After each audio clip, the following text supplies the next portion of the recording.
ఈ రోజుల్లో ఎంతమంది ఆరోగ్యంగా ఉంటున్నారు? వయస్సుతో సంబంధం లేకుండా ఏ ఒక్కరిలో చూసినా ఏదో ఒక ఆరోగ్యపరమైన సమస్య కనిపిస్తూనే ఉంటుంది. దీనికి కారణం సగం స్వయంకృత అపరాధమే. మన అలవాట్లు, ఆలోచన విధానం, తీసుకునే ఆహారం ఇలా ఒకటి కాదు. So many reasons. బట్ మన ఆరోగ్యం మన చేతుల్లోనే ఉంది.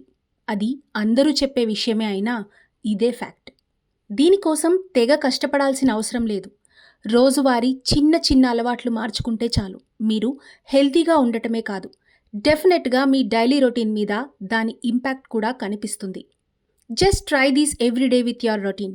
Those are 1 hour exercise, 2 liters of water, 3 cups green tea, 4 colors in your plate, 5 minutes of meditation, 6 songs that motivate you, 7 minutes of laughter, 8 hours of sleep, 9 pages of a book.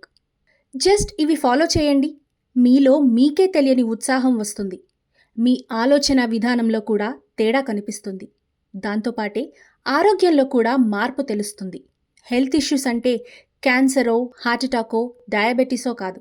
మన daily రొటీన్లో పడి గుర్తించని చిన్న చిన్న లక్షణాలు కూడా పెద్ద ఆరోగ్య సమస్యలకు కారణాలే. నిద్ర లేకపోవడం, ఎక్కువగా మొబైల్ చూడడం, విటమిన్ డి డెఫిషియన్సీ, చిన్న చిన్న విషయాలకు కూడా చిరాకు పడ్డం, ఉబ్బసం లాంటి సమస్యలు చాలు.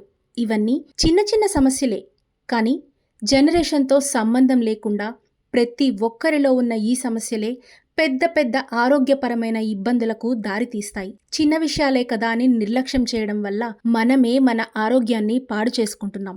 కాస్త మీ రొటీన్ మార్చుకుని వీటి మీద ధ్యాస పెట్టి చూడండి. మీ ఆరోగ్యంలో తేడా మీకే తెలుస్తుంది.